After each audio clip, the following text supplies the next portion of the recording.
Can I please make my big announcement now? Everyone just... Hello! Just shut up, George. Can somebody just mute George? Dick, could you try not to cough on the... Okay, so how are we gonna take out Trump, you guys? Guys from the FBI, this is not a private call. This is a public Twitter space. Everyone can listen in. God damn it. Donald Trump is notorious for his pretty vicious social media attacks, but he just released the strangest one yet. What you just watched was a mock-up of DeSantis's disastrous Twitter announcement. He was supposed to announce that he's running for president through Twitter Spaces. And not only was it glitchy, Twitter Spaces was crashing just repeatedly. And it was a complete and utter disaster. And so in this mock-up, you'll see DeSantis along with some pretty questionable people, including the devil, Dick Cheney, and yes, also Adolf Hitler.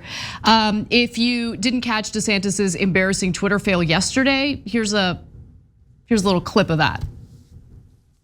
Governor DeSantis first drew my attention and support when I saw how he responded to the COVID pandemic and refused to believe what we now know to be the many falsehoods that government experts and their media mouthpieces were feeding us. He kept Florida's schools open and its economy thriving, while my state of California chose 2 years of learning loss and lockdowns that we have yet to fully.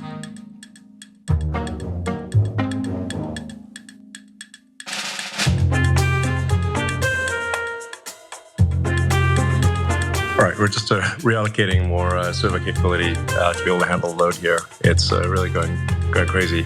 So, yeah, I'm obviously very excited to have Governor DeSantis. So it kept crashing, and when it would crash, it would take people back to like the front page of their phone. But real quick, I have to show you how Trump's little mock-up video ends. This is how it ends. Well, that concludes our Twitter space for today. Thank you to all of our... Hold your horses, Elon. The real president is gonna say a few words. The devil, I'm gonna kick your ass very soon. Hitler, you're already dead. Dick Cheney sounds like you'll be joining Hitler very soon. Klaus Schwab and George Soros, I'm putting both your asses in jail.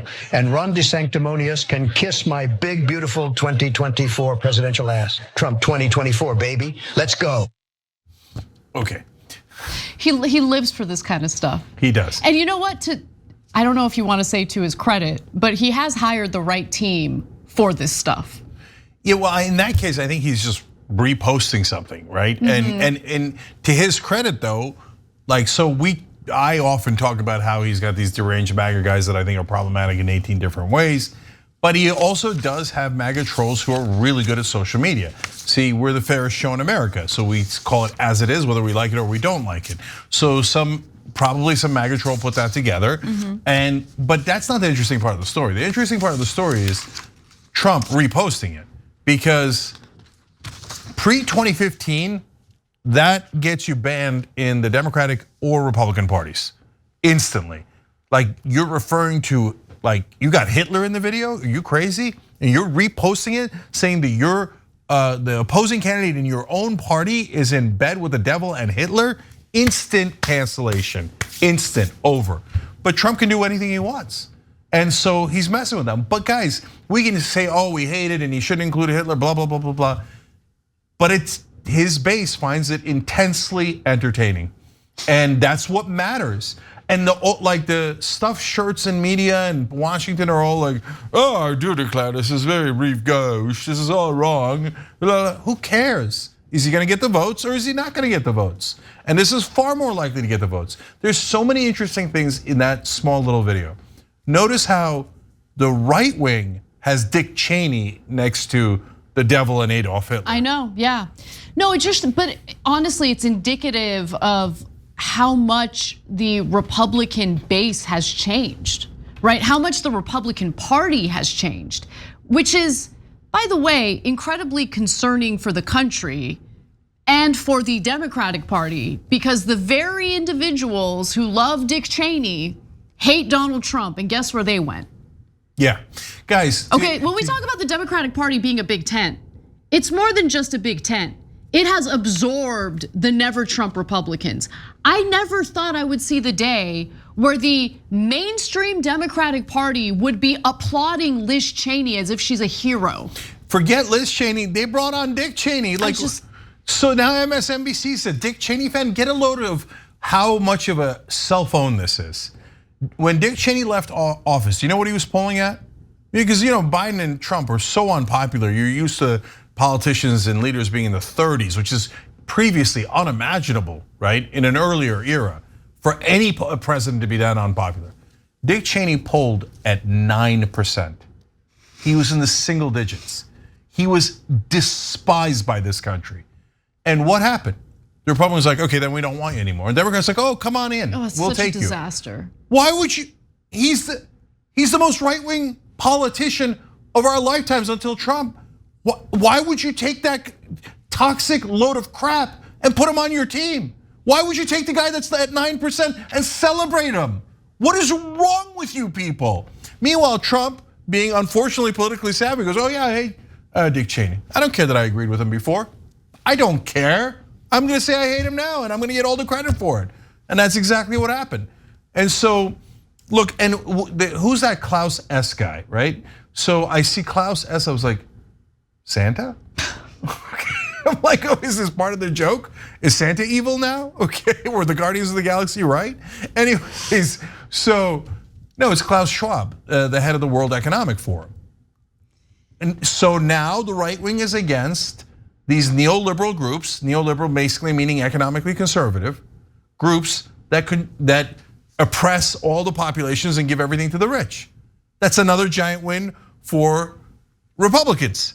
Even though they don't agree with that in policy at all. In policy, they're about to pass $3.5 trillion tax cut, or they're gonna propose one for the rich. They already passed $10 trillion in tax cuts for the rich. But they are appearing to be populist while the Democrats are embracing conservative economic positions that the American people despise.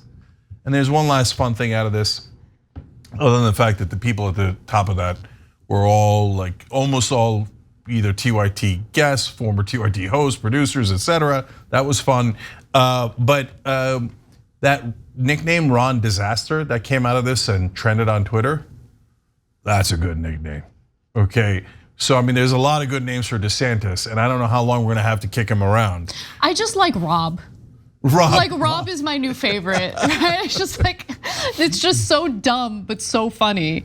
But yeah, that's a fine nickname. There's so many to choose from at this point, right? So pick your poison. But I do want to also just note that the right-wing media, with the exception of the far right, like Newsmax, OAN, they're still rooting for Daddy Trump. But if you look at Fox News, for instance, if you look at even the Daily Wire, it's very clear to me that they're trying to prop up Ron DeSantis. But Fox News couldn't help itself because the rollout of his presidential campaign was such a disaster that they put out this fun headline: much hyped presidential announcement, a disaster for Twitter due to tech issues. Fox News then rubbed it in with the breaking news notification: programming alert, want to actually see and hear Ron DeSantis? Tune into Fox News at 8 p.m. Eastern time. Yeah, so there's two elements to this. One is they're totally right, okay? The second is mainstream media hates social media because they're competition. So I've told you guys in the past about how CNN, et cetera, did hit pieces on Facebook when Facebook was really popular. Facebook not as popular anymore. All of a sudden there's no hit pieces on Facebook, okay? Now Twitter is super popular. Tucker Carlson might be going from Fox News, cable news, beloved cable news, to Twitter.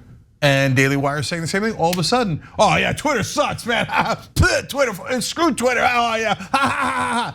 Okay, yeah, in this case, they more than earned it, right? And absolutely. Elon Musk is a disaster. And yeah, this is what happens when you fire 90% of your employees. But having said that, be careful with mainstream media. They're also trying to torpedo all of social media, including TikTok, because they view it as competition. I have to jump in and just opine on the lack of judgment from Ron DeSantis. Because just stop and think about it for a second. He signed on to rolling out his presidential campaign, announcing his presidential bid through Twitter Spaces, which was an audio-only venture to begin with. Why would you do that? I know why. That's so, I mean, the guy, okay, I know what you're gonna say, and I think it's a good theory. I don't know if I buy it completely. I think that he just has terrible judgment and he wanted to be in the same room with Elon Musk and he thought that would be beneficial in some way. But what do you think? So for sure, he did it for a number of reasons, but the primary one is he wants Silicon Valley bro money. So the Silicon Valley bros are almost all libertarian right-wingers now, okay? So those are guys who are range from billionaires to hundreds of millions of dollars, and there's tons of them in Silicon Valley. And so, and they're now huge donors to Republicans. And by the way, remember, there's no limits. Sheldon Adelson, 3 different occasions, gave over $100 million to the Republicans during presidential cycles. So Elon Musk is one of the richest men in the world. If he wants, he can give the Republican candidate $1 billion. Look. Right, I mean, he threw away $44 billion on Twitter. So this is Ron DeSantis kissing the donor ass for money. There's more to it, but that's the primary reason why. I get it. However, you didn't need to announce your presidential bid this way. You could have agreed to do a Twitter Spaces hangout after announcing it in a better way that includes video, that includes channels that are a little more, let's say, reliable, dependable, won't fall apart. But he chose to go in this direction. It's also worth noting that MSNBC put out this graphic that I found, you know what, good for them. This is one of the rare instances where I give them a lot of credit because it's pretty hilarious. So it says peak audience numbers for live streams. So at the very top, they show you the number of people who were watching DeSantis's 2024 launch, which was at 300,000. Then they compare that number to all these other live streams that were taking place and how they tended to have a far bigger audience. So the April the Giraffe Gives Birth, 1.2 million people were watching that, and I believe that they made the right decision. AOC plays video game on Twitch, even that got more views at 430,000, which it cuts both ways. It's both hilarious and also depressing because she could do so much more with her name recognition that she just decides not to do. But anyway, let's move on. BuzzFeed makes watermelon explode, gets more than double Ron DeSantis's launch at 807,000. Drake plays Fortnite.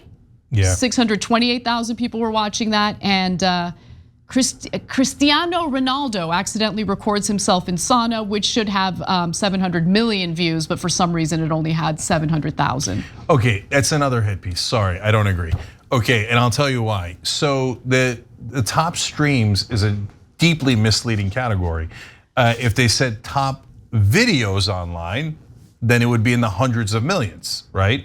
So they take just concurrent streams. Remember when Tucker Carlson did the video on Twitter, it got about, I think it was, I forget the exact number, if it was 10 times as much as his audience on Fox News, but way more for sure, okay? So if you take the videos afterwards, they do way better than mainstream media, but MSNBC doesn't want you to see that. That's why they're like, ha ha, watermelon exploding, he.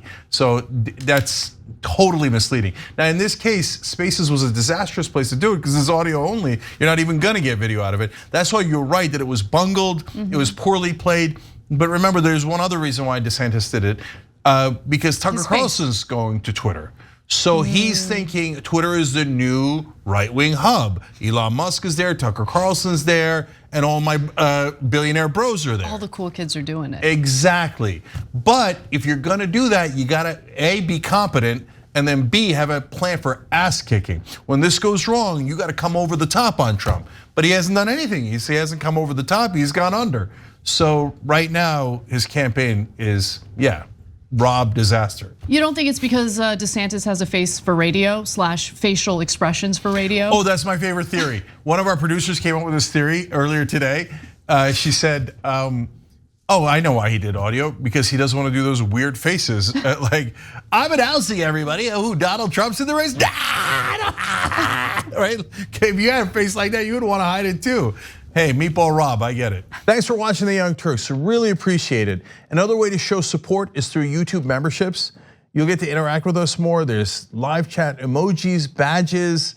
You've got emojis of me, Anna, John, JR. So those are super fun. But you also get playback of our exclusive member-only shows and specials right after they air. So all of that, all you gotta do is click that join button right underneath the video. Thank you.